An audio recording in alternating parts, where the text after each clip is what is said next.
There's my last Duchess painted on the wall, looking as if she were alive. I call that piece a wonder.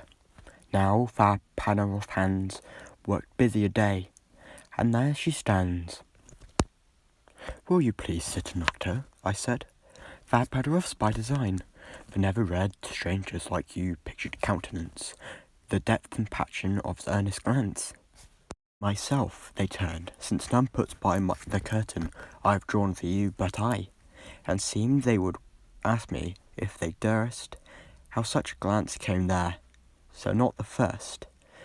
And you turned and asked her, sir, 'twas not her husband's presence only cooled that spot of joy into the Duchess's cheek, perhaps.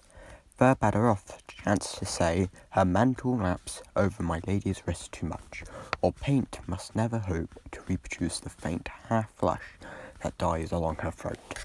Such stuff was courtesy, she thought. She cause enough for calling up the sport of joy. She had a heart, how shall I say, to soon much glad, to easily impressed. She liked whether she looked on, and her looks went everywhere.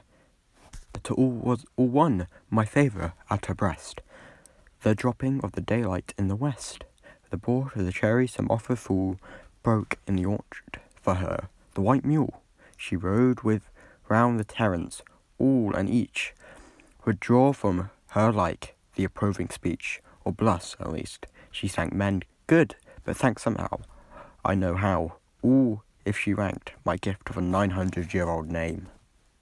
Anybody's gift, who'd stopped to blame this sort of trifling, even had you skill in speech, which I have not, to make your will quite clear to such as one, and say just this, as if you disgust me. Here you miss, or there exceed the mark, and if she let herself be lessoned so, nor plainly set her wits to yours forsooth, and made excuse, even then when by some stopping, and I chose never to stoop. Sir, she smiled, no doubt, whenever I passed her, but who passed without much the same smile? This grew, I gave commands, then all the smiles stopped together. Then she stands, as if alive. All please do rise, we meet the company below then, I repeat. The Count, your master, knows munificence. If Amel warrant there, no choice present of mine for dowry will be disallowed. Though his fair daughter's self, as if I avowed, as starting in my object, nay, we go together down Sir Noise Neptune's though, taming a sea-horse, though a rarity, which claws of imbooks cast in bronze for me.